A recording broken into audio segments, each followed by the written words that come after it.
Please subscribe to our YouTube channel. Like and share this video.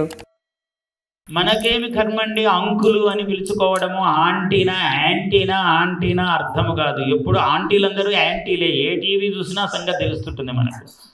ఏమిటో ఇలా వెళ్ళగానే ముక్కు విరుపు మాటలు ముందంతా అని మాట్లాడతారు, వెనక్కి తిరగగానే ఇది అని. అసలు ఆడవాళ్ళందరూ రాజకీయాలు చూస్తూ ఎప్పుడు వాళ్ళని చంపడం వీళ్ళని చంపడం ఆహారాల్లో విషాలు కలపడం ఇవే పనులు చూస్తుంటారా అనిపిస్తుంటుంది మన సీరియళ్ళు చూస్తే.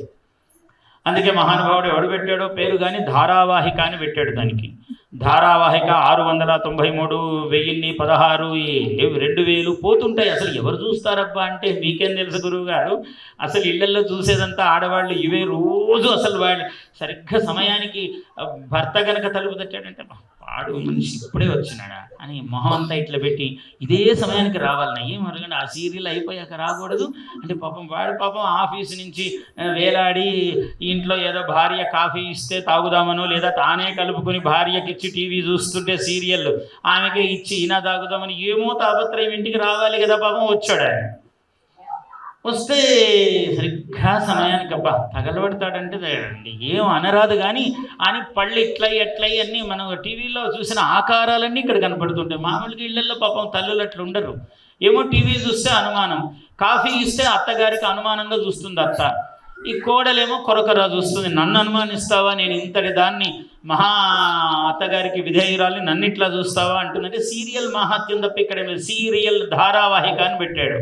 ధారావాహిక అంటే ఏమో టీవీలో చూసి అని ఒక్కోసారి ఏడుస్తుంటారు. ఎందుకయ్యా ఏమంత ఏడుపుంటే ధారావాహిక, ఇది చూసి ఈ ధారావాహిక ఆ ధారావాహిక అక్కడికి ఇక్కడ పొంగుతుందన్నమాట ధారావాహిక. ఇవి సీరియళ్ళు. పైగా ఎవడికి చూసినా ఆడవాళ్ళు చూసినా మగవాళ్ళు చూసినా ఏమో గురువుగారు ఈ మధ్య అంతా కొంచెం మామూలుగా ఇక్కడంటే శ్రీనివాసరావు మంచి ఆసనాలు వేశాడు, మీ అందరికీ కుర్చీలు వేశాడు, ఆయన కూడా సమయాన్ని ఎరిగి ఇవన్నీ చూస్తున్నాడేమో తెలియదు కానీ మామూలుగా మా సభల్లో కిందనే కూర్చుంటుంటారు అందరూ. కింద కూర్చుంటే ఏమిటంటే గురువుగారు మీ దయ వల్ల అసలు ఇన్ని గంటలు నేను ఎప్పుడు కింద కూర్చొని ఎరుగను, పద్మాసనంలో కూర్చున్నాను గురువుగారు అని చెప్తుంటారు నాకు. మామూలుగా ఇట్లా కూర్చుంటారు, కూర్చోవలసిందే. ఇలా గంటలు మర్చిపోతారు. నా ప్రసంగాలు మొదలుపెట్టి నేను అవధానం కదా పద్యాలు ఇవి చెప్తూ ఉంటే వాళ్ళు మర్చిపోయారే నేను నా జన్మలో కూర్చోలేదు గురువుగారు, అసలు 5 గంటలు కూర్చున్నాను గురువుగారు అని చెప్తుంటారు నాకు.